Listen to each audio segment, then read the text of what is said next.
The situation in Palma is still volatile. It's believed that dozens more people are still trapped in the small coastal town in northern Mozambique. Earlier on, we spoke to retired Colonel Lionel Dyck, the CEO of Advisory Group, which provides security services there. He says, firstly, the Amarula hotel has been completely evacuated. He says the company has also brought at least 120 people to safety, but the continued rescue operation needs more and bigger helicopters that can ferry people than what is possible with a military aircraft.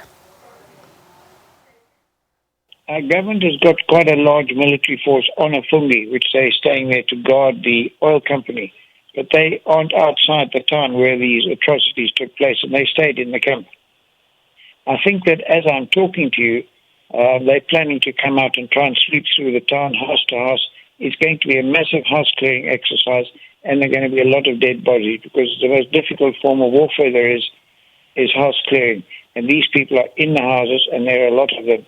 So there has never been any attempt that I see to look after the people in the towns. And I'm curious about the operation as you mention it. So you obviously have a lot of experience providing these services to your clients in Mozambique. What has been the modus operandi, and just how well armed are these forces? What are you dealing with? Because there have been various intelligence reports that these people are being armed even from outside.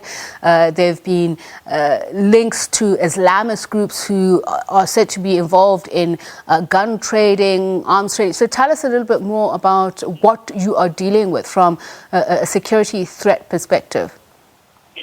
Well, this insurrection has grown from quite a small, well-armed group of bandits to what we've just seen now. This was a very well-planned and coordinated attack from three groups of people into the town. So in the rainy season, they've grown. But in the past, they've just been bandits, really, hooking onto ISIS and claiming affiliation to ISIS and hoisting up the black flag. But now I think it's quite serious in that they have become a bit more of a threat. And they've been very effective. This is a very well-planned operation, and they're very well-armed, which surprised us. They've come in, they've got mortars, and they've got heavy guns, and we've had some heavy rounds go through our helicopters. So this has changed its face of this operation completely, to being just mere bandits in the bush to quite a serious threat now. What are you hoping for in terms of resources to help you evacuate any more survivors, or as many survivors as possible?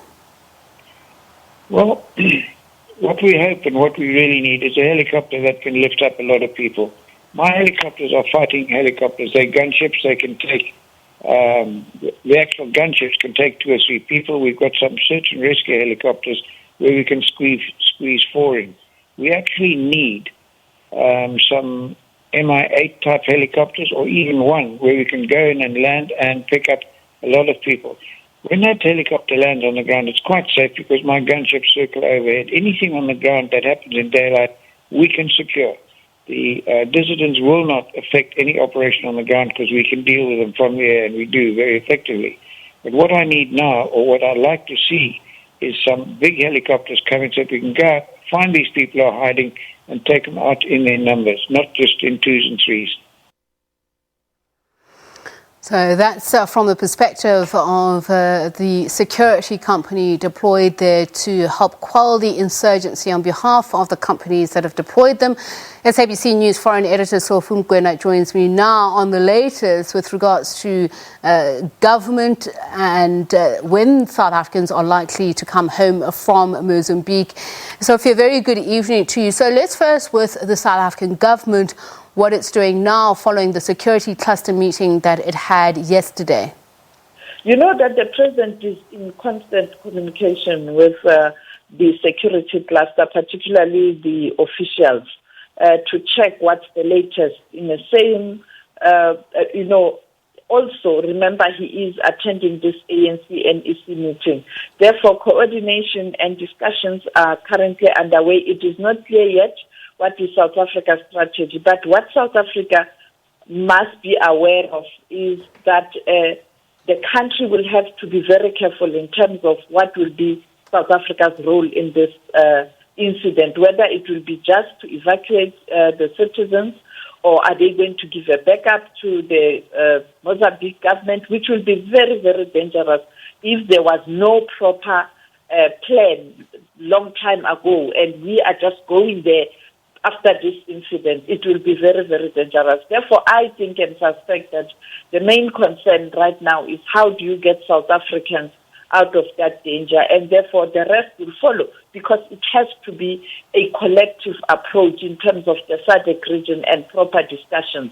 I expect the chair of the organ on politics to call an urgent meeting so that if the region is taking a decision to assist Mozambique, it must be a collective decision, so that tomorrow one country doesn't suffer for moving ahead of the rest of member countries, because we know that Mozambique has been very reluctant to accept any assistance. So given that, Sophie, what would then be the diplomatic efforts that would have to take place for South Africa to be part of a regional effort, and which countries would also be involved given the borders that have been compromised, Zimbabwe and Tanzania amongst others? Well, it will be clearly South Africa, Zimbabwe and Tanzania. Those are the countries that are close to Mozambique, and therefore you must have a proper discussion in terms of how are you going to handle this matter, because remember, when you have these kinds of conflict around the world, particularly on the continent, it is about resources.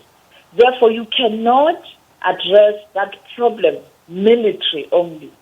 You also have to look politically and economically what has led to this, and therefore you can't just go in there. You must get a proper briefing and try by all means when you go there to have all information so that you are able to address this problem in totality.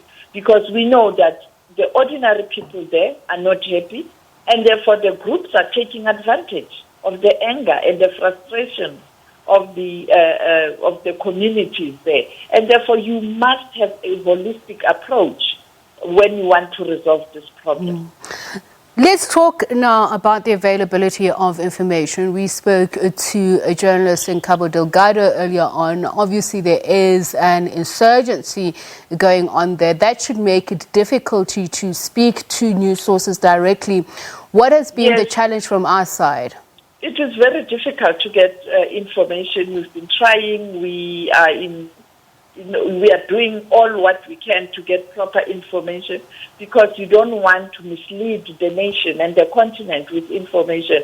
And we have been lucky to be able to speak to families and people who are affected, and also to speak to the Department of International Relations of the record in terms of what's happening. And I think by tomorrow, better information will be communicated, particularly when the president is done with the NEC matters. I think he will find ample time to really apply his mind in terms of what they can communicate as government. The Minister of International Relations is not in the country. She is in Saudi. I don't know whether she's on her way back. And therefore, you don't have a political head who can take responsibility by communicating the current situation. You need the most senior diplomat to do that. And we were told that she was out of the country. She was in Saudi Arabia. Reasonable expectations on when those rescued, particularly South Africans, will be home, what are they? We were told that they expect the South Africans to be back home latest Thursday, because they still have to go through processes of COVID-19.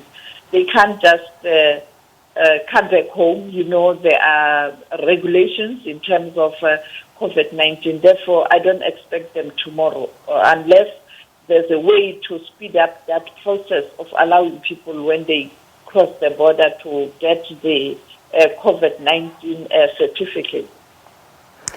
SABC News Foreign Editor Sophie Mokoena.